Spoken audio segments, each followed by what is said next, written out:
श्री गुरुभ्यो नमः। ओम श्री परमात्मने नमः। श्रीमद्भगवद्गीता अथ गीता ध्यानम्। ओम पार्थाय प्रतिबोधितां भगवता नारायणेन स्वयं व्यासेन ग्रथितां पुराणमुनिना मध्ये महाभारतम् अद्वैतामृतवर्षिणी भगवतीम् अष्टादशाध्यायिनीम् अम्ब त्वामनुसन्दधामि भगवद्गीते भवद्वेषिणी।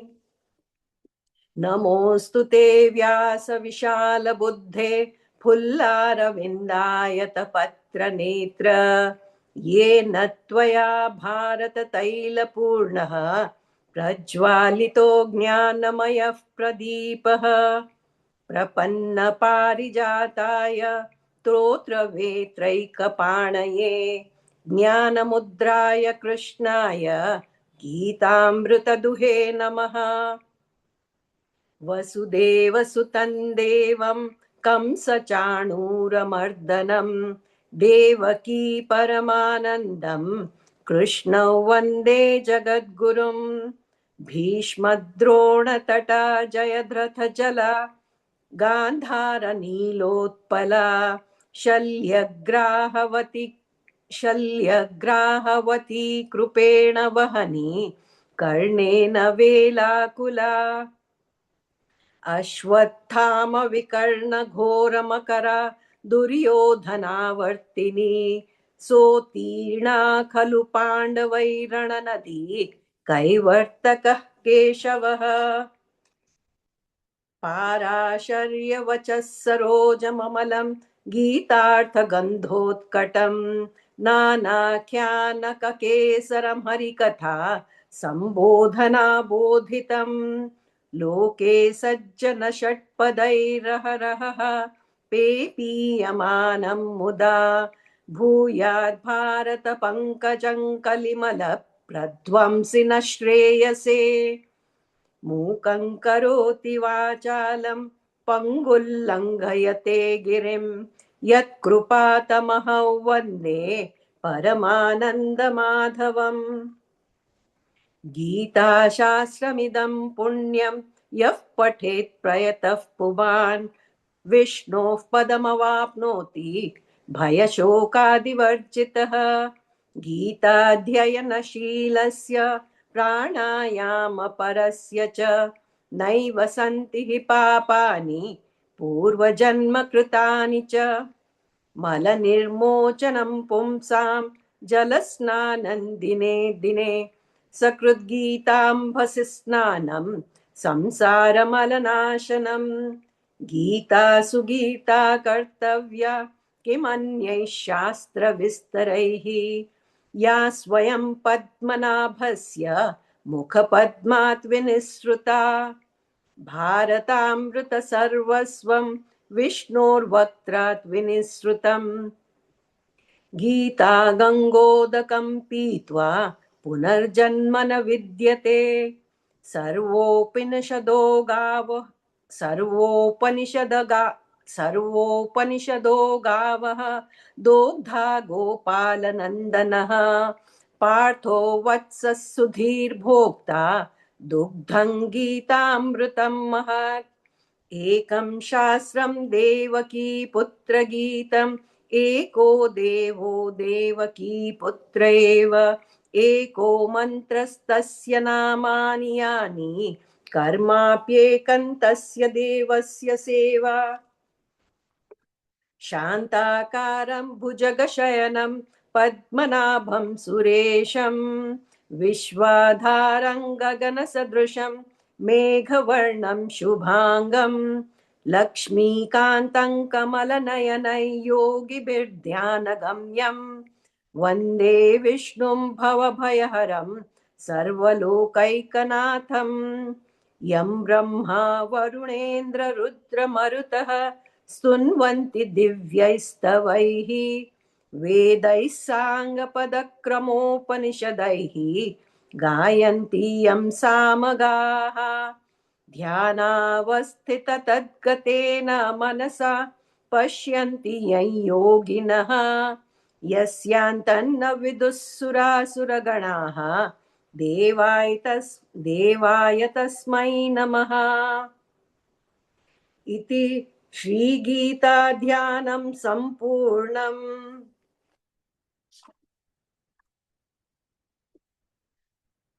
ॐ श्रीपरमात्मने नमः। श्रीमद्भगवद्गीता अथ प्रथमोऽध्यायः अर्जुनविषादयोगः।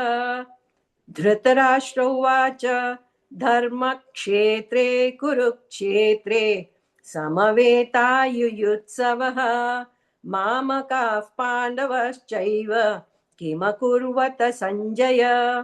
सञ्जय उवाच दृष्ट्वा तु पाण्डवानीकं व्यूढन् दुर्योधनस्तदा आचार्यमुपसङ्गम्य राजा वचनमब्रवीत् पश्यैतां पाण्डुपुत्राणाम् आचार्यमहतीं च मूं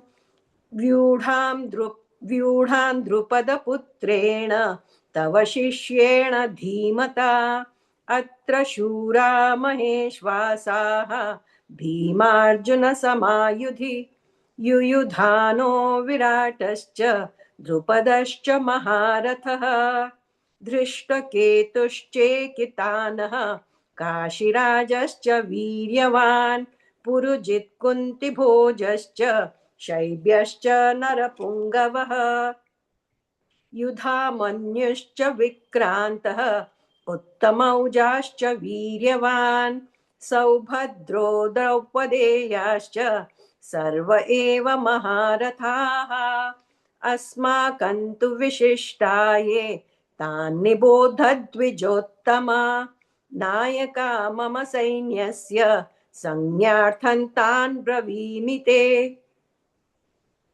भवान् भीष्मश्च कर्णश्च कृपश्च समितिञ्जयः अश्वत्थामा विकर्णश्च सौमदत्तिस्तथैव च अन्ये च बहवः शूराः मदर्थे त्यक्तजीविताः नानाशस्त्रप्रहरणाः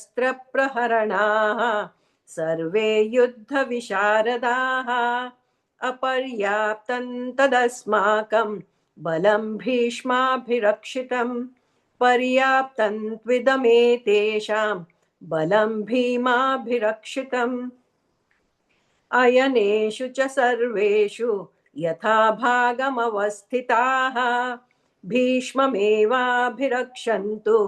भवन्तः सर्व एव हि तस्य सञ्जनयन् हर्षं कुरु वृद्धः पितामहः सिंहनादौ विनद्योच्चैः शङ्खं दध्मौ प्रतापवान् ततः शङ्खाश्च भैर्यश्च पणवानकगोमुखाः सहसैवाभ्यहन्यन्त सशब्दस्तु मुलोऽभवत् ततः श्वेतैर्हयैर्युक्ते महति स्यन्दने स्थितौ माधवः पाण्डवश्चैव दिव्यौ शङ्खौ प्रदध्मतुः पाञ्चजन्यं ऋषिकेशः देवदत्तं धनञ्जय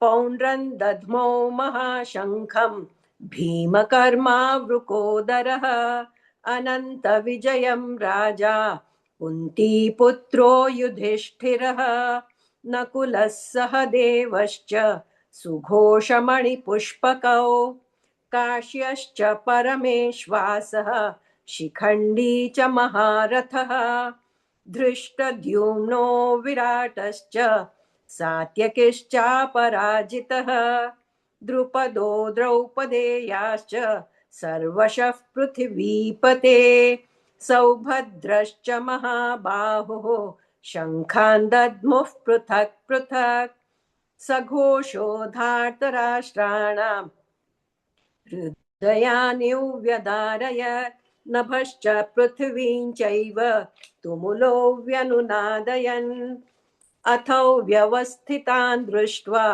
धार्तराष्ट्रान् कपिध्वजः प्रवृत्ते शस्त्रसम्पाते धनुरुद्यम्य पाण्डवः ऋषिकेशं तदा वाक्यम् इदमाह महीपते अर्जुन उवाच सेनयोरुभयोर्मध्ये रथं स्थापयमेच्युत यावदेतान्निरीक्षेऽहं योद्धुकामानवस्थितान् कैर्मया सह योद्धव्यम् अस्मिन् रणसमुद्यमे योत्स्यमानानवेक्षेऽहं य एतेऽत्र समागताः धार्तराष्ट्रस्य दुर्बुद्धेः युद्धे प्रियचिकीर्षवः सञ्जय उवाच एवमुक्तो ऋषिकेशः गुडाकेशेन भारत सेनयोरुभयोर्मध्ये स्थापयित्वा रथोत्तमम् भीष्मद्रोणप्रमुखतः सर्वेषां च महीक्षिताम् उवाच पार्थ पश्यैतान् समवेतान् कुरूनिति तत्र पश्य स्थितान् पार्थ पितॄनथ पितामहान् आचार्यान् मातुलान् भ्रातॄन् पुत्रान् पौत्रान् सखींस्तथा श्वशुरान् सुहृदश्चैव सेनयोरुभयोरपि तान् समीक्ष्य स कौन्तेयः सर्वान् बन्धून् अवस्थितान् कृपया परयाविष्टः विषीदन्निदमब्रवीत् अर्जुन उवाच दृष्ट्वेमं स्वजनं कृष्ण युयुत्सुं समुपस्थितम् सीदन्ति मम गात्राणि मुखं च परिशुष्यति वेपथुश्च शरीरे मे रोमहर्षश्च जायते गाण्डीवं स्रंसते हस्तात् त्वक्चैव परिदह्यते न च शक्नोम्यवस्थातुं भ्रमतीव च मे मनः निमित्तानि च पश्यामि विपरीतानि केशव न च श्रेयोनुपश्यामि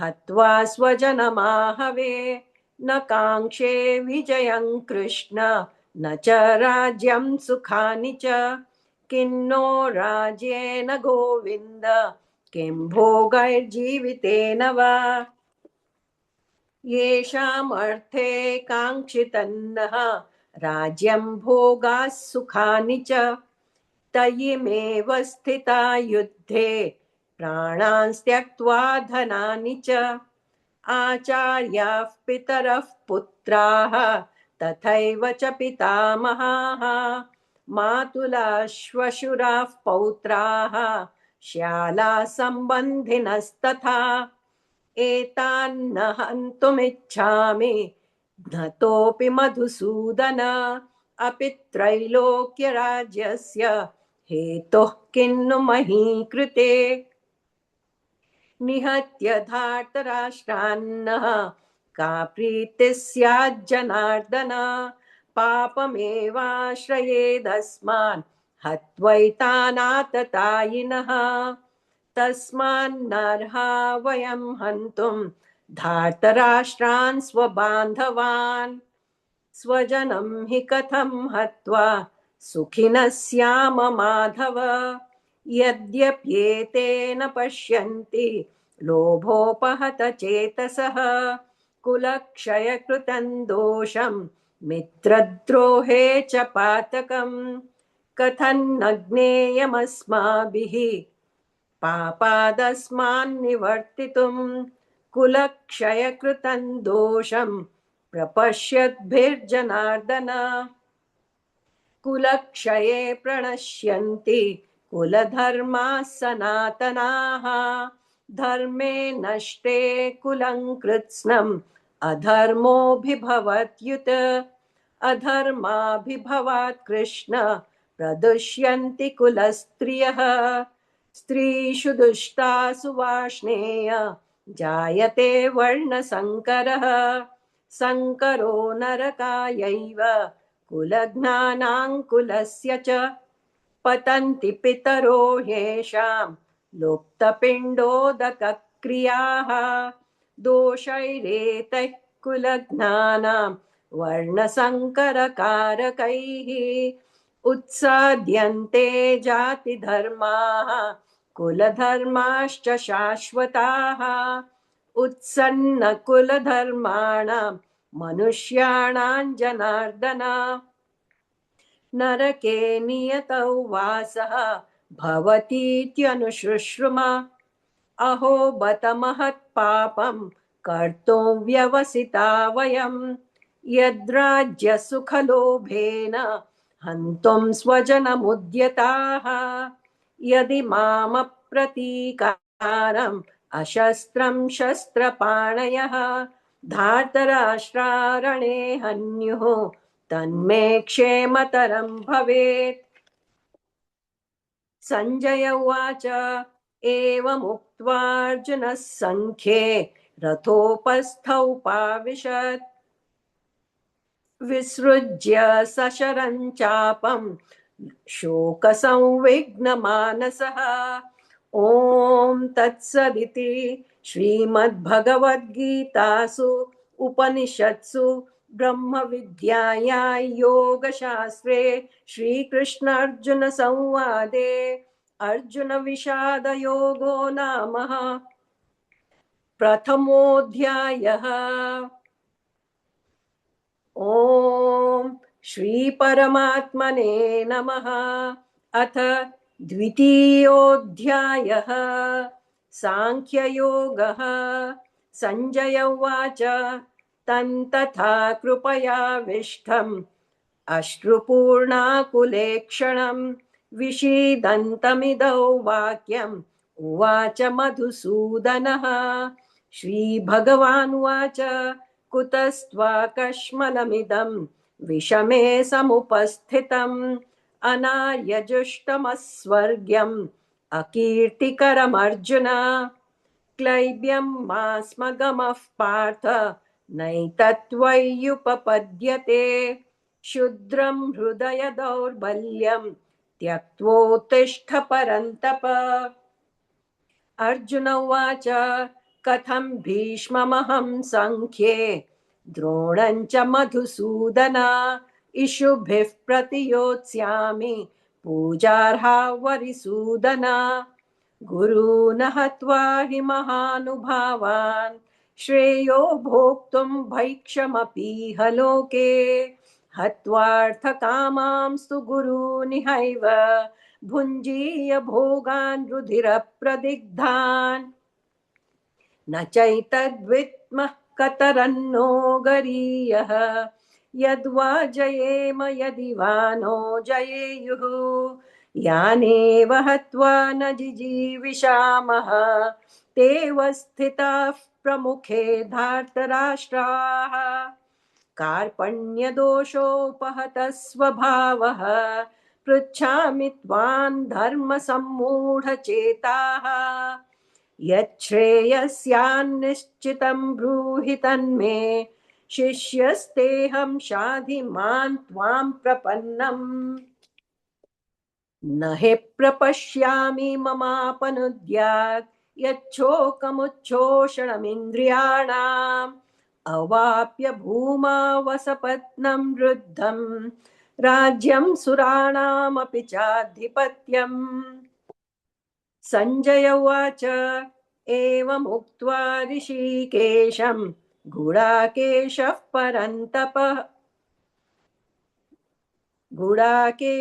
परन्तप न योत्स्य इति गोविन्दम् उक्त्वा तूष्णीं बभूवः तमुवाच ऋषिकेशः प्रहसन्निव भारत सेनयोरुभयोर्मध्ये विषीदन्तमिदौ वचः श्रीभगवानुवाच अशोच्यानन्वशोचस्त्वं प्रज्ञावादांश्च भाषसे गतासून गतासूंश्च नानुशोचन्ति पण्डिताः न त्वेवाहं जातु नासं न त्वन्नेमे जनाधिपाः न चैव न भविष्यामः सर्वे वयमतः परम् देहिनोऽस्मिन् यथा देहे कौमारं यौवनं जरा तथा देहान्तरप्राप्तिः धीरस्तत्र न मुह्यति मात्रा स्पर्शास्तु कौन्तेय शीतोष्णसुखदुःखदा शीतोष्णसुखदुःखदाः आगमापायिनो नित्याः तां स्थितिक्षस्व भारत यं हि नौ व्यथयन्त्येते पुरुषं पुरुषर्षभ समदुःखसुखं धीरं सोऽमृतत्वाय कल्पते नासतो विद्यते भावः नाभावो विद्यते सतः उभयोरपि दृष्टोऽन्तः त्वनयोस्तत्त्वदर्शिभिः अविनाशि तु तद्विद्धि येन सर्वमिदं ततं विनाशमव्ययस्यास्य न कश्चित् कर्तुमर्हति अन्तवन्त इमे देहाः नित्यस्योक्ताः शरीरिणः अनाशिनो प्रमेयस्य तस्माद्युध्यस्व भारत य एनौ वेत्ति हन्तारं यश्चैनं मन्यते हतम् उभौ तौ न विजानीतः नायं हन्ति न हन्यते न जायते म्रियते वा कदाचित् नायं भूत्वा भविता वा न भूयः अजो नित्यः शाश्वतोऽयं पुराणः न हन्यते हन्यमाने शरीरे वेदा विनाशिनं नित्यं य एनमजमव्ययं कथं स पुरुषः पार्थ कङ्घातयति हन्तिकम् वासांसि जीर्णानि यथा विहाय नवानि गृह्णाति नरोपराणि तथा शरीराणि विहाय जीर्णानन्यानि संयाति नवानि देहि नैनं छिन्दन्ति शस्त्राणि नैनं दहति पावकः न चैनं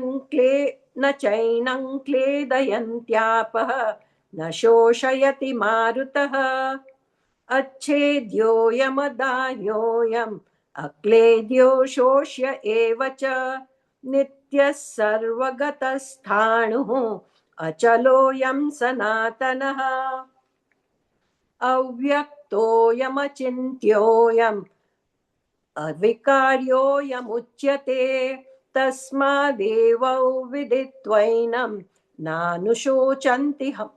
नानुशोचितुमर्हसि अथ चैनं नित्यजातं नित्यौ वा मन्यसे मृतं तथापि त्वं महाबाहो नैवं शोचितुमर्हसि जातस्य हि ध्रुवो मृत्युः ध्रुवं जन्म मृतस्य च तस्मादपरिहार्येऽर्थे न त्वं शोचितुमर्हसि अव्यक्तादीनि भूतानि व्यक्तमध्यानि भारत अव्यक्तनिधनान्येव तत्र का परिदेवना आश्चर्यवत् पश्यति कश्चिदेनम् आश्चर्यवद् वदति तथैव चान्यः आश्चर्यवच्चैनमन्यः शृणोति श्रुत्वाप्येनौ वेद न चैव कश्चित्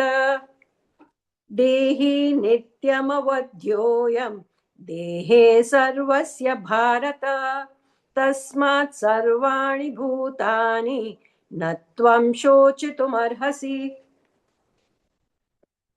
स्वधर्ममपि चावेक्ष्य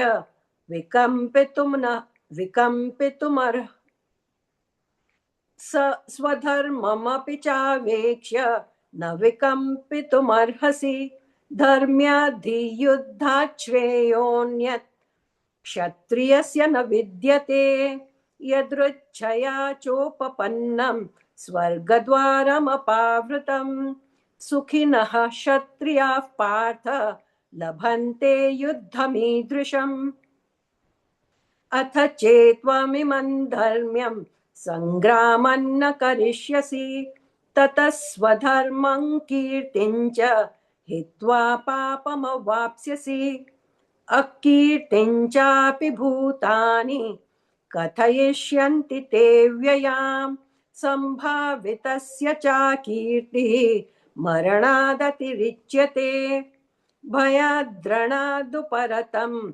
मंस्यन्ते त्वां महारथाः येषां च त्वं बहुमतः भूत्वा यास्यसि लाघवम् अवाच्यवादांश्च बहून् वदिष्यन्ति तवाहिताः निन्दन्तस्तव सामर्थ्यं ततो दुःखतरन्नु किम् हतो वा प्राप्स्यसि स्वर्गं जित्वा वा भोक्ष्यसे महीम् तस्मादुत्तिष्ठ कौन्तेय युद्धाय कृतनिश्चयः सुखदुःखे समे कृत्वा लाभालाभौ जयाजयौ ततो युद्धाय युज्यस्व नैवं पापमवाप्स्यसि एषा ते भिहिता साङ्ख्ये बुद्धिर्योगे त्विमां शृणु बुद्ध्या युक्तो यया पार्थ कर्मबन्धं प्रहास्यसि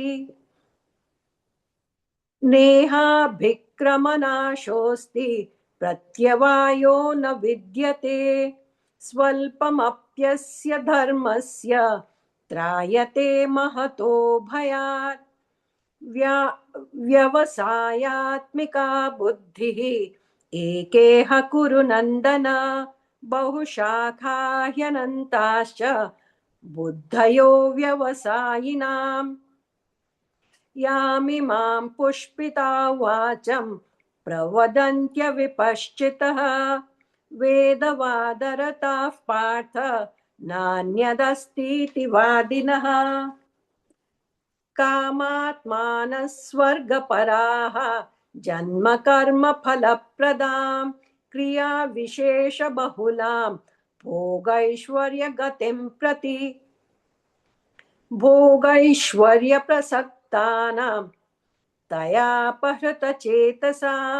व्यवसायात्मिका बुद्धिः समाधौ न विधीयते त्रैगुण्यविषया वेदाः निस्त्रैगुण्यो भवार्जुन निर्द्वन्द्वो नित्यसत्त्वस्थः निर्योगक्षेम आत्मवान् यावानर्थौदपाने सर्वतः सम्प्लुतोदके तावान् सर्वेषु वेदेषु ब्राह्मणस्य विजानतः कर्मण्येवाधिकारस्ते मा फलेषु कदाचन मा कर्मफलहेतुर्भूः मा ते सङ्गोऽस्त्वकर्मणि योगस्थः कुरु कर्माणि सङ्गं त्यक्त्वा धनञ्जय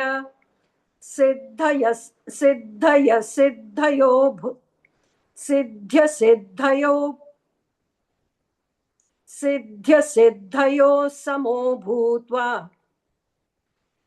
समत्वं योग उच्यते दूरेण ह्यवरं कर्म बुद्धियोगात् धनञ्जय बुद्धौ शरणमन्विच्छ कृपणाः फलहेतवः बुद्धियुक्तो जहातीह उभे सुकृतदुष्कृते तस्माद् योगाय युज्यस्व योगः कर्मसु कौशलम् कर्मजं बुद्धियुक्ता हि फलं त्यक्त्वा मनीषिणः जन्मबन्धविनिर्मुक्ताः पदं गच्छन्त्यनामयम् यदा ते मोहकलिलं बुद्धिर्व्यतितरिष्यति तदा गन्तासि निर्वेदं श्रोतव्यस्य श्रुतस्य च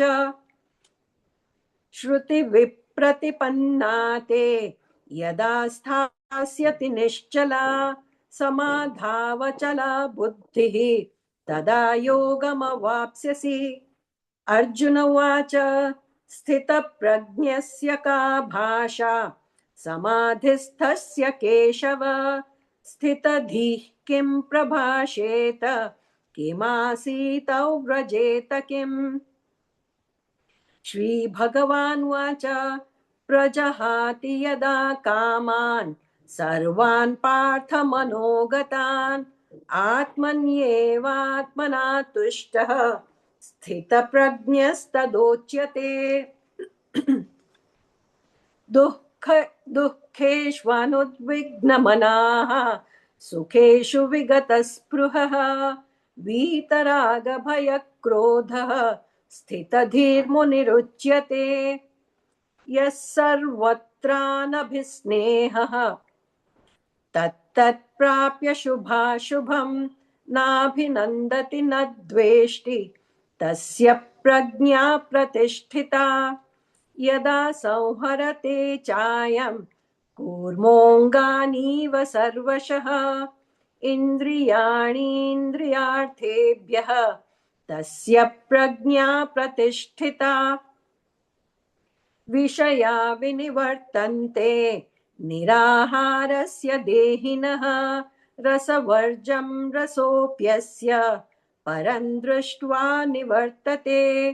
यततो ह्यपि कौन्तेय पुरुषस्य विपश्चितः इन्द्रियाणि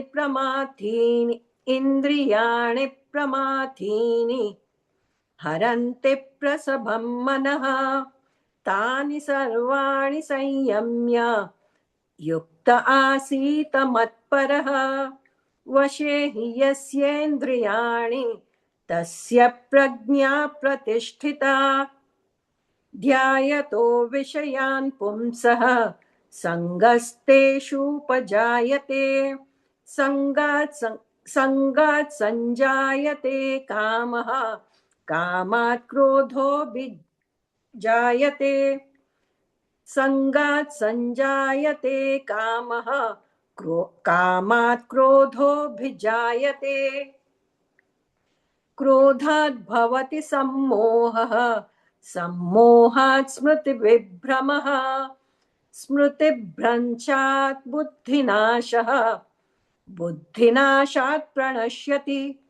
रागद्वेषवियुक्तैस्तु विषयानिन्द्रियैश्चरन् आत्मवश्यैर्विधेयात्मा प्रसादमधिगच्छति। प्रसादे सर्वदुःखानां हानिरस्योपजायते। प्रसन्नचेतसो ह्यशु बुद्धिः पर्यवतिष्ठते। नास्ति बुद्धिरयुक्तस्य न चायुक्तस्य भावना न चाभावयतः शान्तिः अशान्तस्य कुतः सुखम्। इन्द्रियाणां हि चरतां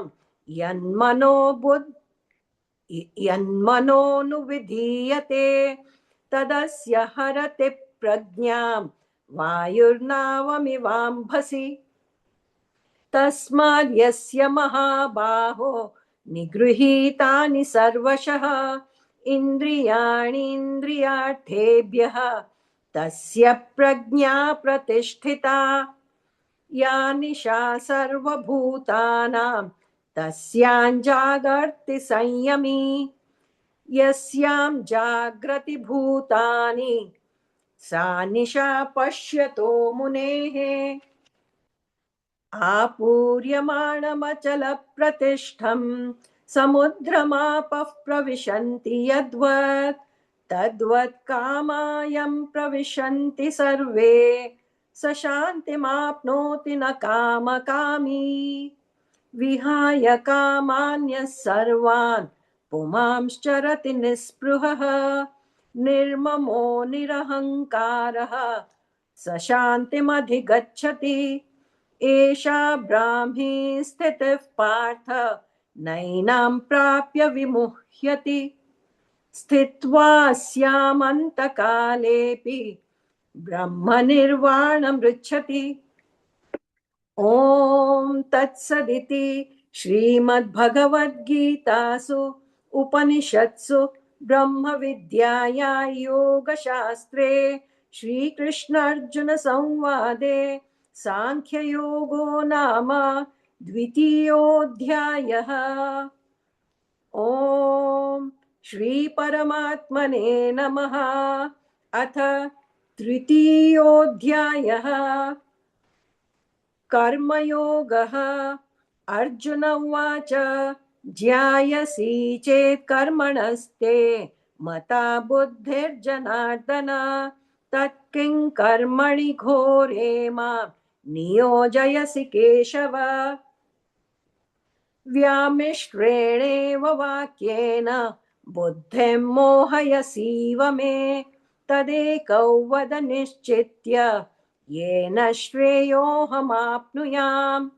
श्रीभगवानुवाच लोकेऽस्मिन् द्विविधा निष्ठा पुरा प्रोक्ता मया नघ ज्ञानयोगेन साङ्ख्यानां कर्मयोगेन योगिनाम्।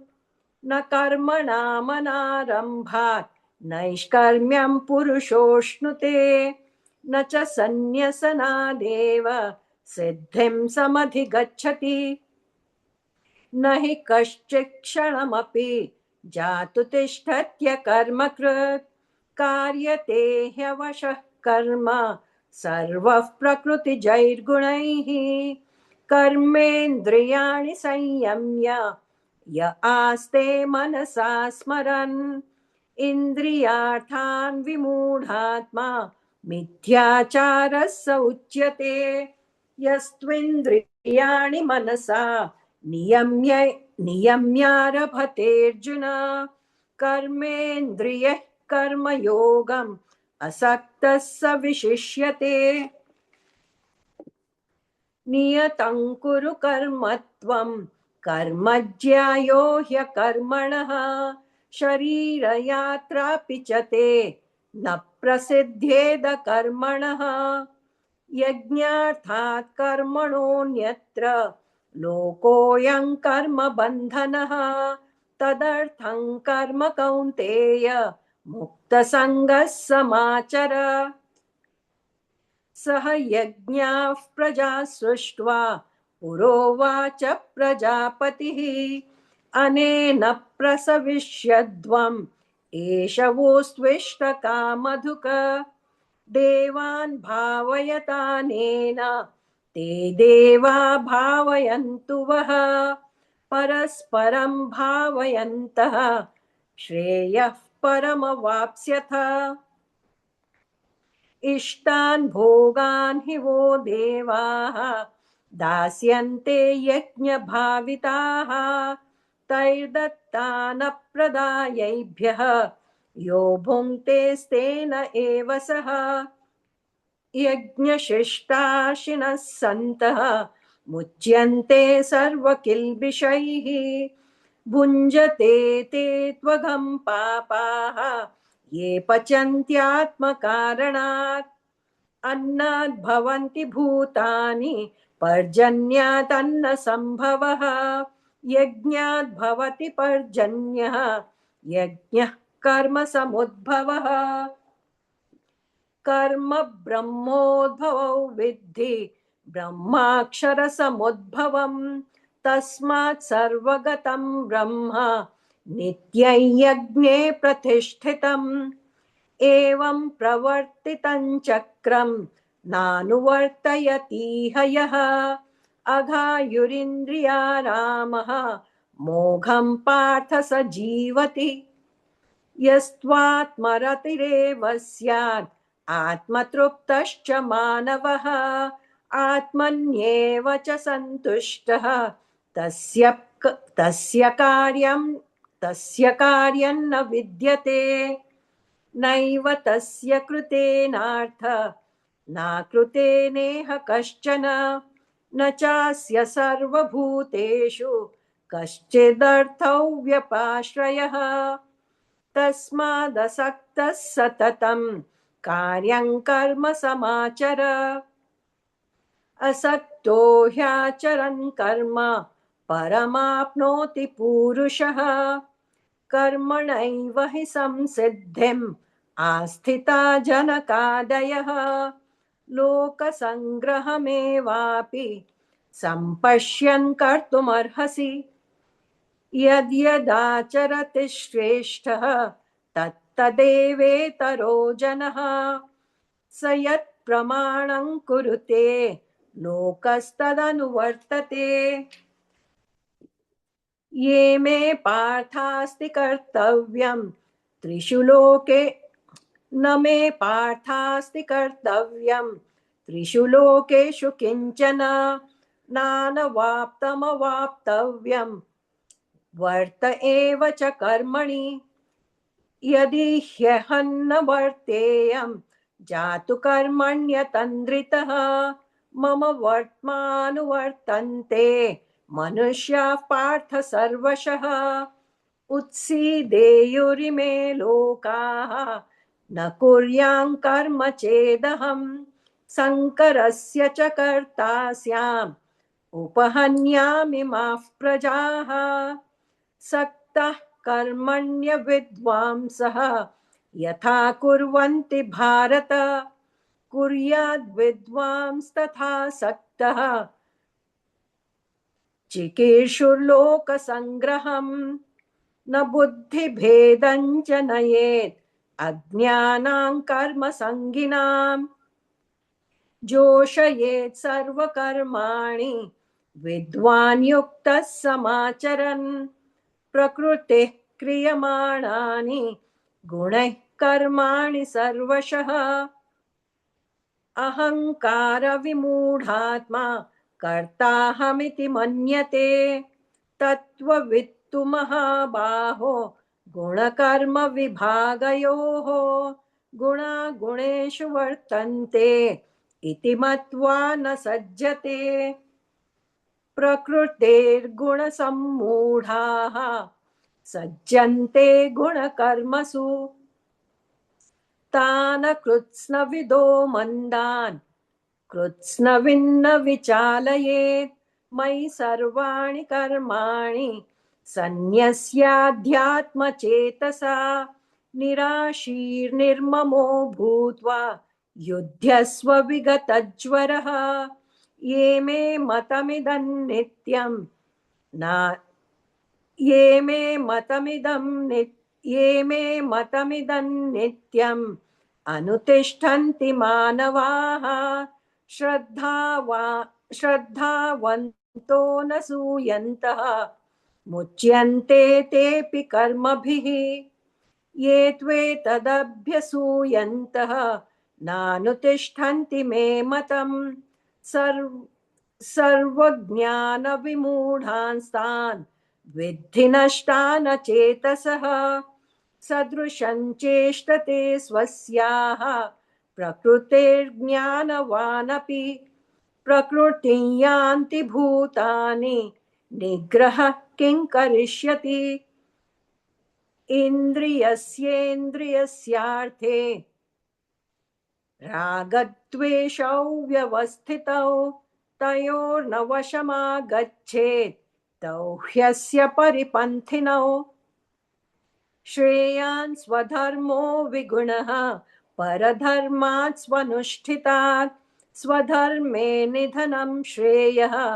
परधर्मो भयावहः अर्जुन उवाच अथ केन प्रयुक्तोऽयं पापं चरति पूरुषः अनिच्छन्नपि वाष्णेय बलादिव नियोजितः श्रीभगवानुवाच काम एष क्रोध एषः रजोगुणसमुद्भवः महाशनो महापाप्मा विध्येनमिह वैरिणम् धूमेनाव्रियते वह्निः यथादर्शो मलेन च यथोल्बेनावृतो गर्भः तथा तेनेदमावृतम् आवृतं ज्ञानमेतेन ज्ञानिनो नित्यवैरिणा कामरूपेण कौन्तेय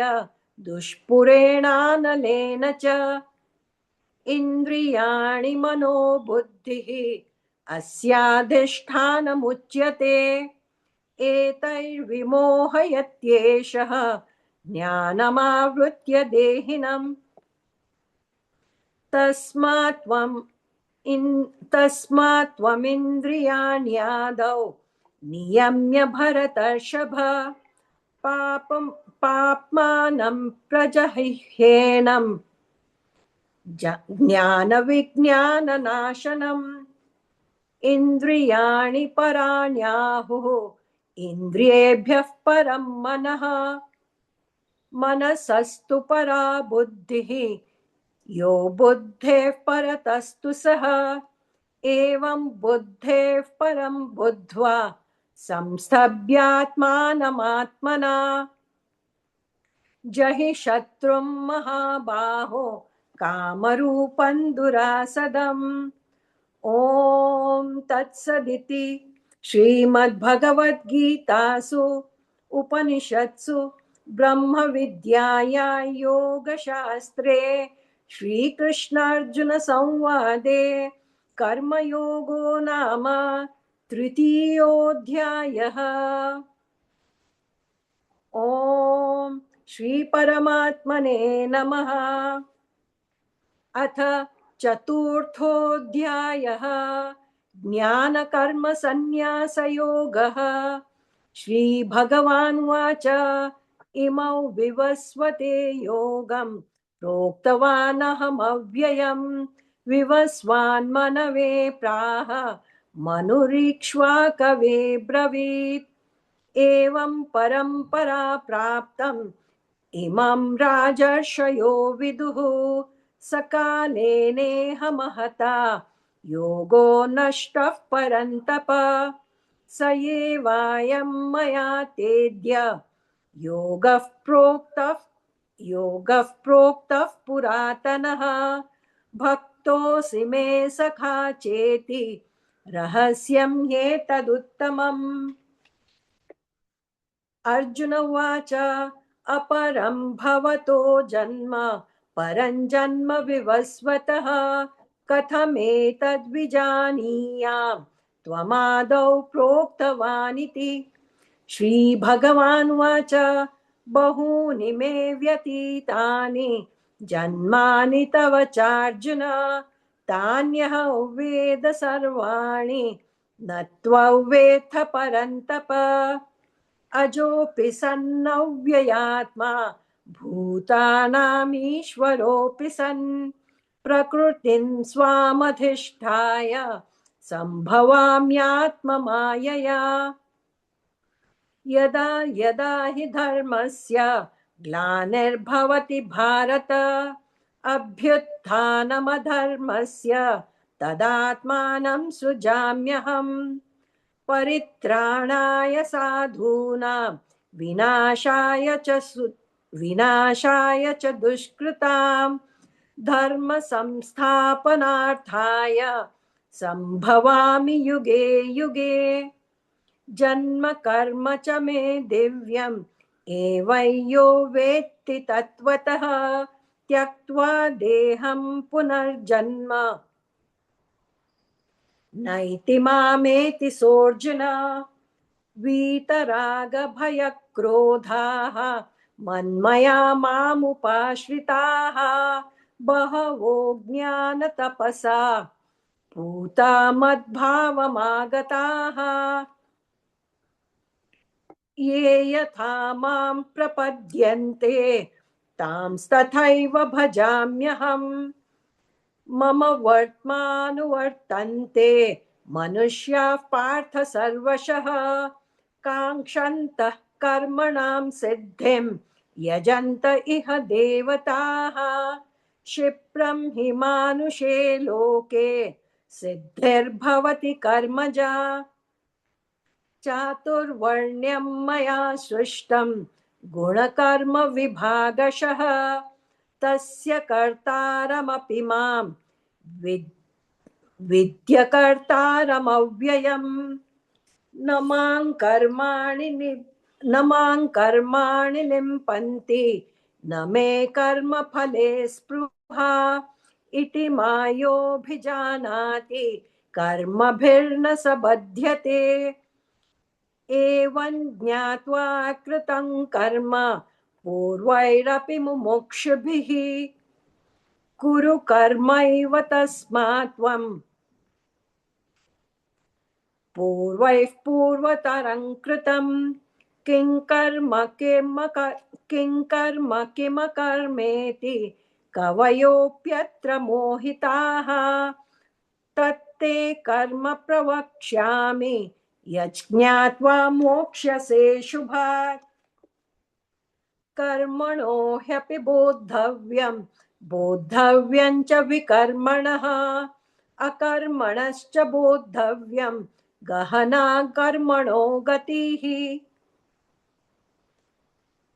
अकर्मणश्च बोद्धव्यं गहना कर्मणो गतिः कर्मण्यकर्म यः पश्येत् अकर्मणि च कर्म यः स बुद्धिमान् मनुष्येषु स युक्तः कृत्स्न कर्म कृत् यस्य सर्वे समारम्भाः कामसङ्कल्पवर्जिताः यस्य सर्वे समारम्भाः कामसङ्कल्पवर्जिताः ज्ञानाग्निदग्धकर्माणं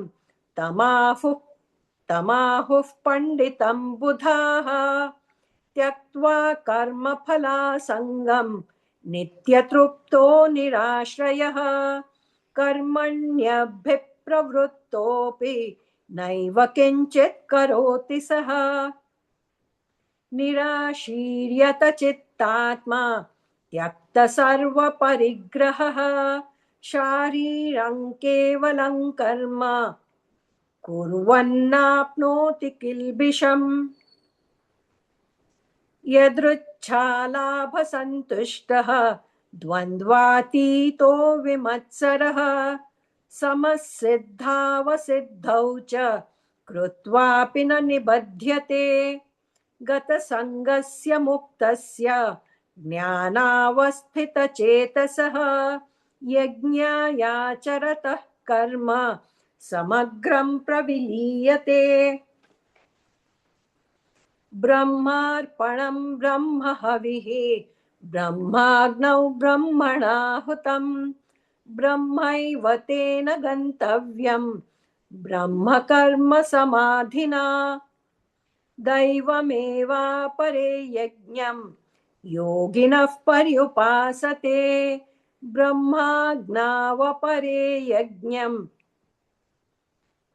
यज्ञेनैव उपजुह्वति श्रोत्रादीनीन्द्रियाण्यन्ये संयम्याग्निषु जुह्वति शब्दादीन् विषयानन्ये इन्द्रियाग्निषु जुह्वति सर्वाणीन्द्रियकर्माणि प्राणकर्माणि चापरे आत्मसंयमयोगाग्नौ जुह्वति ज्ञानदीपिते द्रव्ययज्ञास्तपोयज्ञाः योगयज्ञास्तथा परे स्वाध्यायज्ञानयज्ञाश्च यतयः संशितौ व्रताः अपाने जुह्वति प्राणं प्राणे पानं तथा परे प्राणापानगतिरुद्ध्वा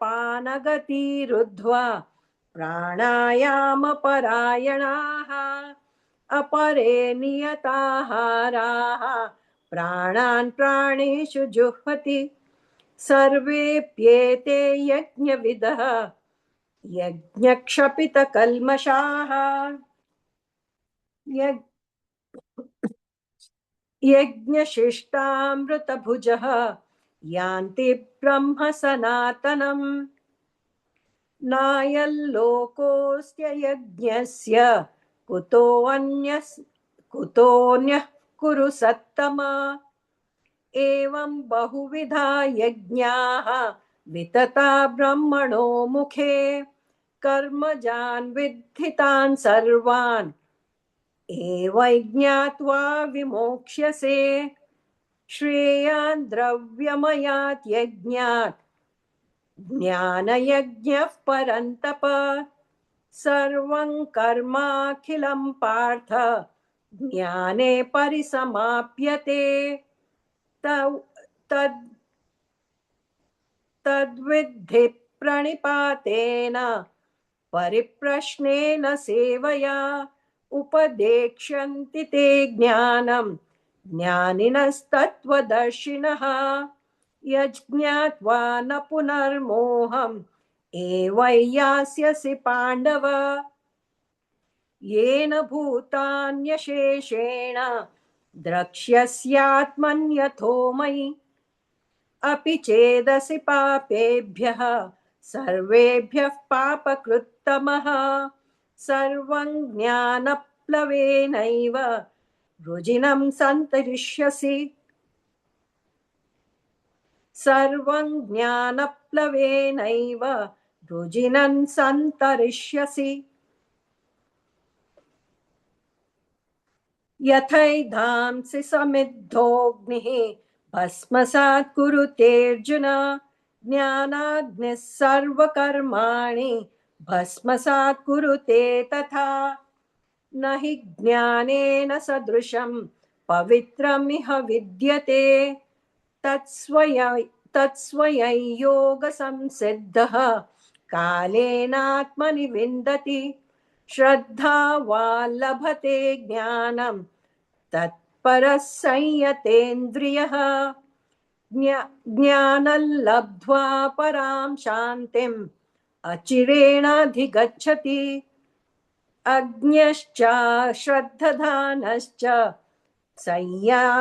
संशयात्मा विनश्यति नायल्लोकोऽस्ति न परः न सुखं संशयात्मनः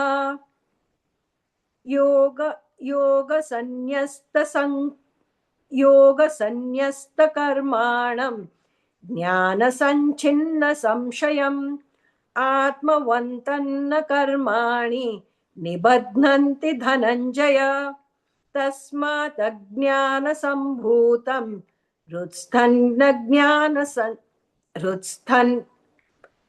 हृत्स्थं ज्ञानासिनात्मनः चित्वैनं संशययोगम् आतिष्ठोत्तिष्ठ भारत ॐ तत्सदिति श्रीमद्भगवद्गीतासु उपनिषत्सु ब्रह्मविद्यायां योगशास्त्रे श्रीकृष्णार्जुनसंवादे ज्ञानकर्मसन्न्यासयोगो नाम चतुर्थोऽध्यायः।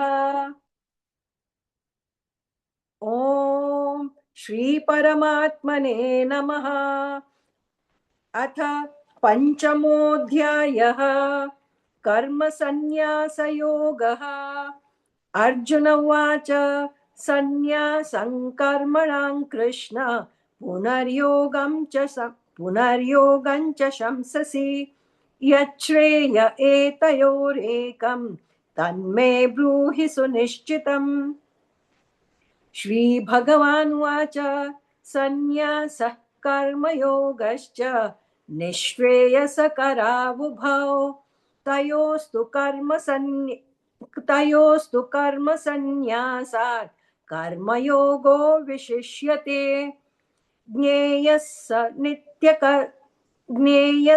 नित्यसन्न्यासी यो न द्वेष्टि न काङ्क्षति निर्द्वन्द्वो हि महाबाहो सुखं बन्धात् प्रमुच्यते सांख्ययोगौ पृथक् बालाः प्रवदन्ति न पण्डिताः एकमप्यास्थितः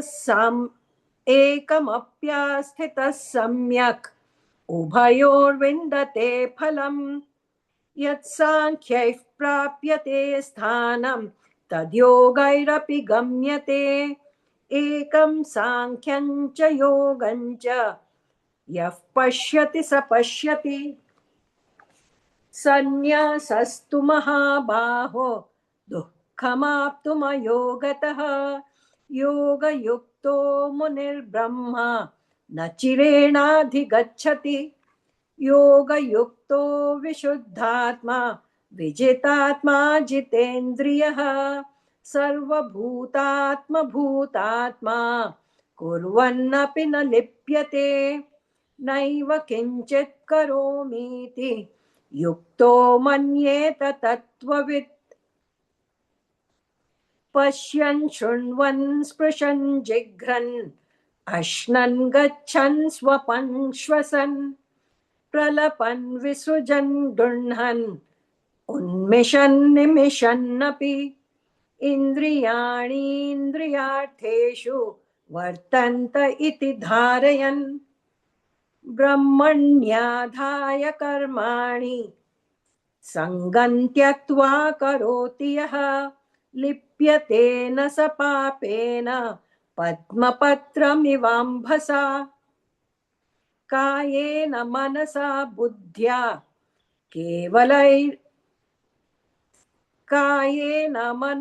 बुद्ध्या केवलैरिन्द्रियैरपि योगिनः कर्म कुर्वन्ति सङ्गं त्यक्त्वात्मशुद्धये।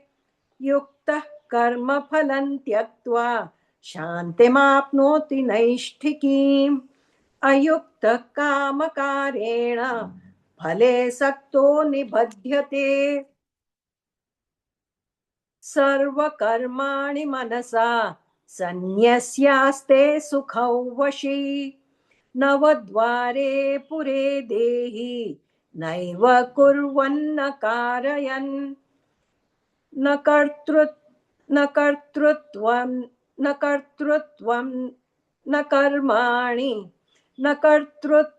न कर्माणि लोकस्य सृजति प्रभुः। न कर्मफलसंयोगं स्वभावस्तु प्रवर्तते। नादत्ते कस्यचित् पापं न चैव सुकृतौ विभुः। अज्ञानेनावृतं ज्ञानं तेन मुह्यन्ति जन्तवः। ज्ञानेन तु तदज्ञानं येषां नाशितमात्मनः तेषामादित्यवज्ञानं प्रकाशयति तत्परम्। तद्बुद्धयस्तदात्मानः तन्निष्ठास्तत्परायणाः गच्छन्त्य पुनरावृत्तिं ज्ञाननिर्धूतकल्मषाः।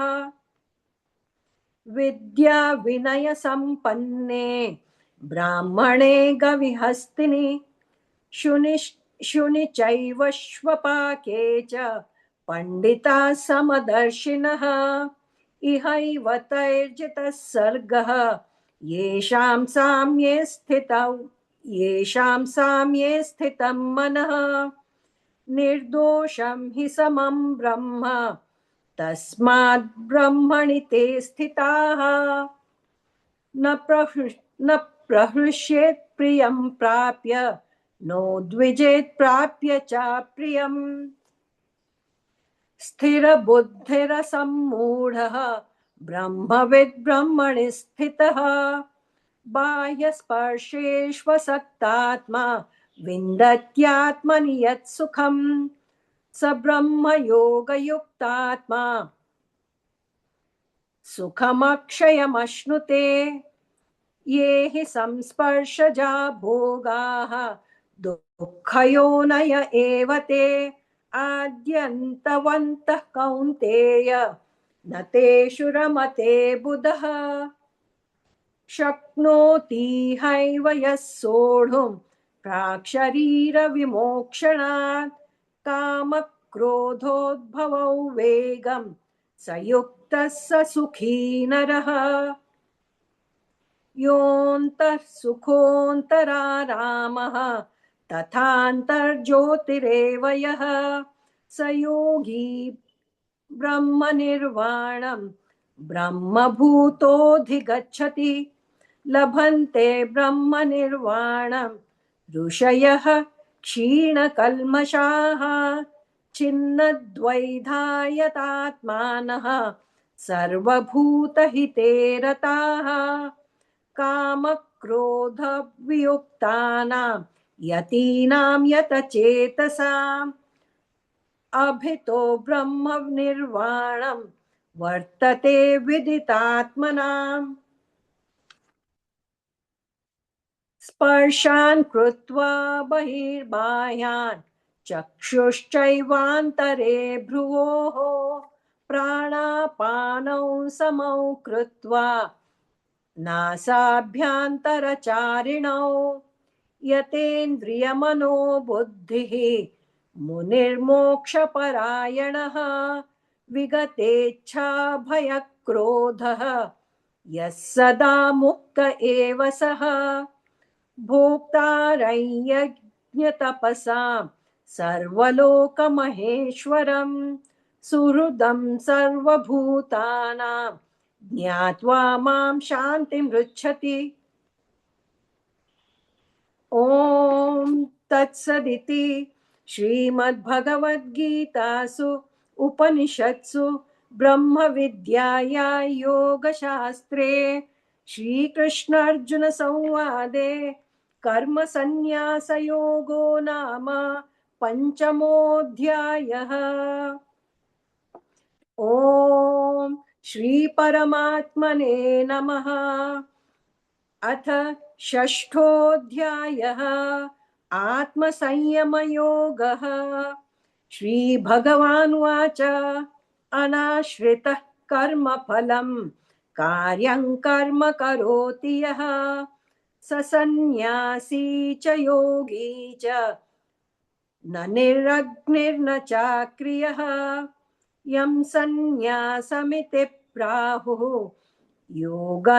योगन्तौ विद्धि पाण्डव न ह्यसन्न्यस्तसङ्कल्पः योगी भवति कश्चन आरुरुक्षोर्मुनेर्योगं कर्म कारणमुच्यते योगारूढस्य तस्यैव शमः कारणमुच्यते यदा हिनेन्द्रियार्थेषु न कर्मस्वनुषज्यते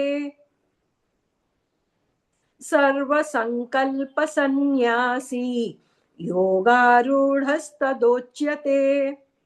उद्धरेतात्मनात्मानं नात्मानमवसादयेत् आत्मैव ह्यात्मनो बन्धुः आत्मैव रिपुरात्मनः बन्धुरात्मात्मनस्तस्य येनात्मैवात्मना जितः अनात्मनस्तु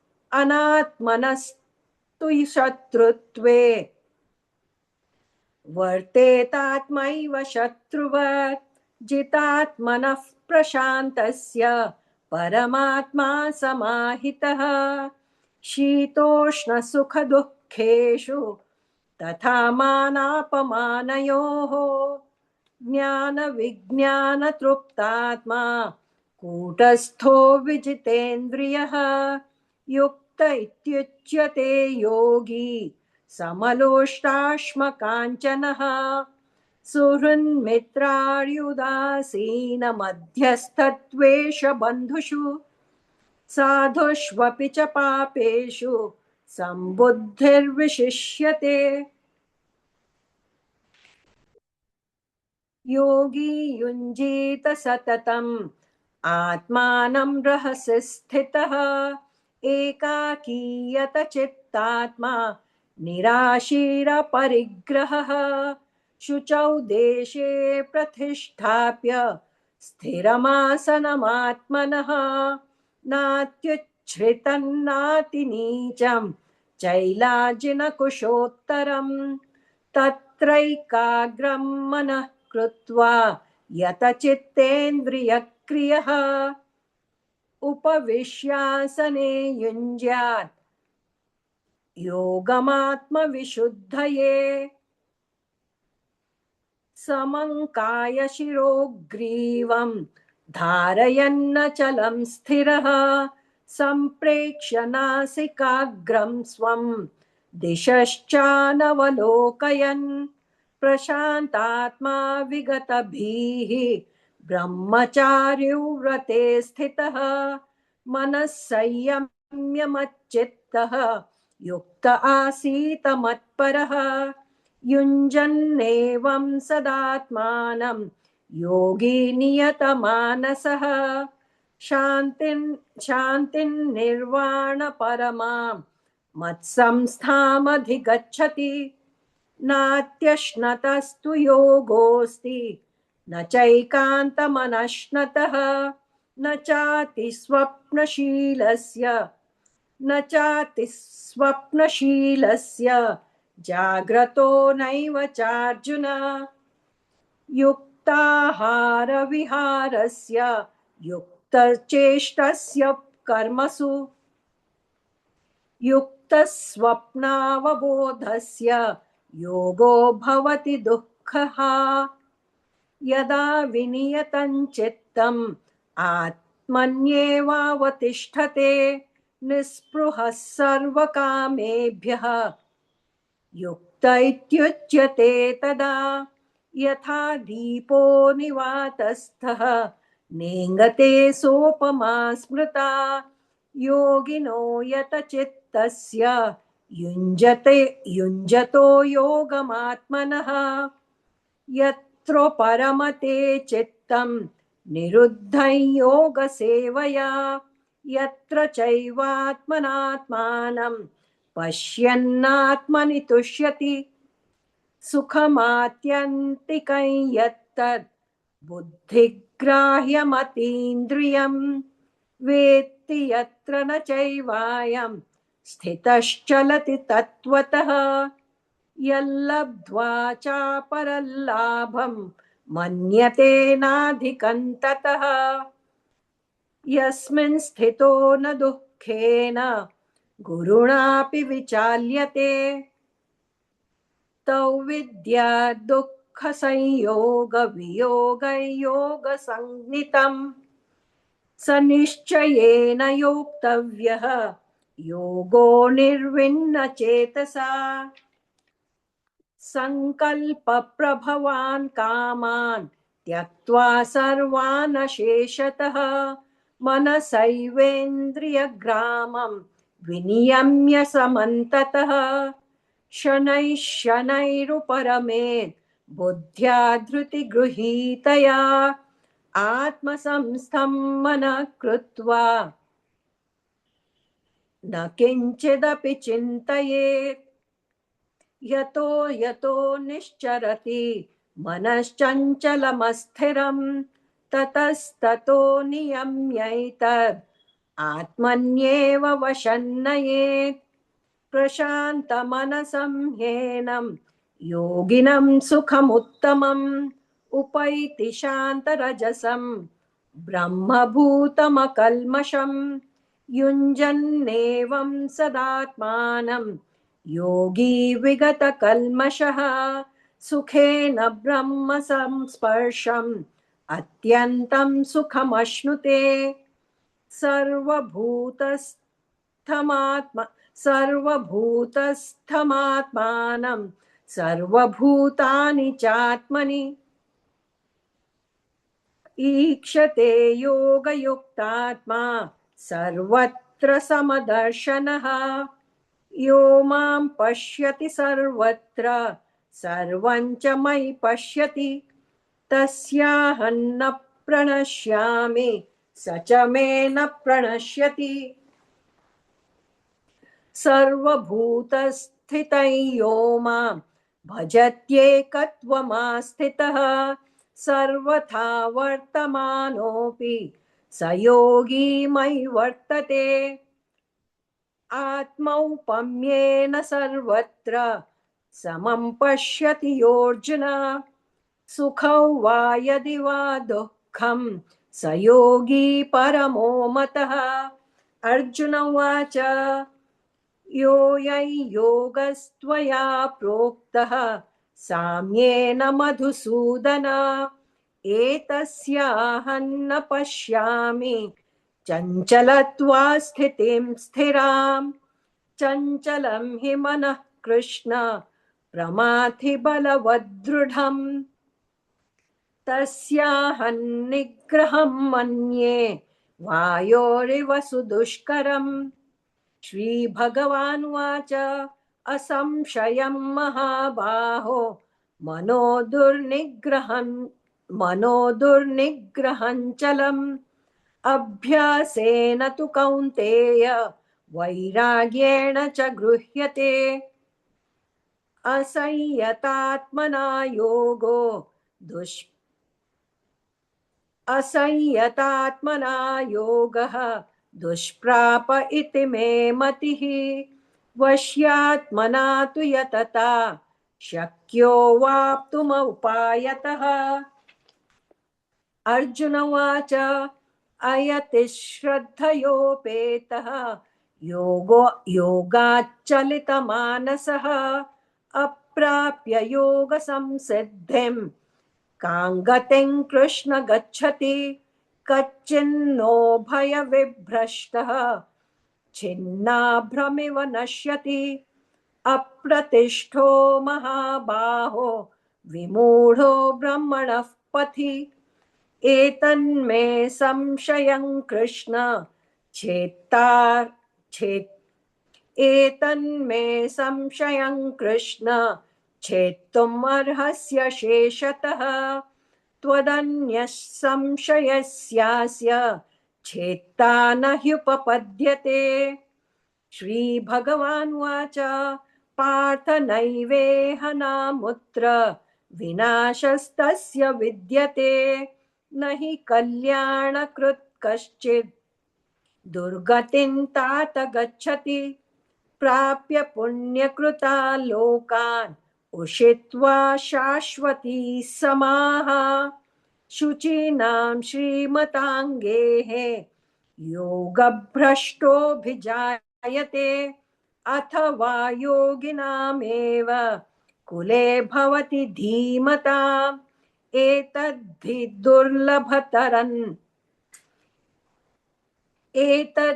दुर्लभतरं लोके जन्म यदीदृशम्। तत्र तं बुद्धिसंयोगं लभते पौर्वदेहिकम्। यतते च ततो भूयः संसिद्धौ कुरु नन्दन। पूर्वाभ्यासेन तेनैव ह्रियते ह्यवशोऽपि सः। जिज्ञासुरपि योगस्य शब्दब्रह्माति वर्तते।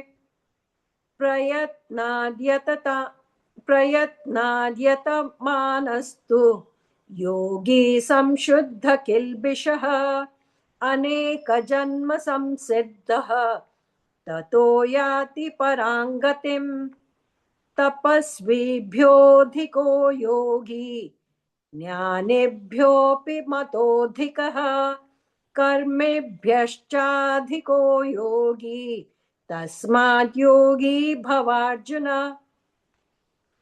योगिनामपि सर्वेषां मद्गतेनान्तरात्मना श्रद्धावान् भजते यो मां समे युक्ततमो मतः।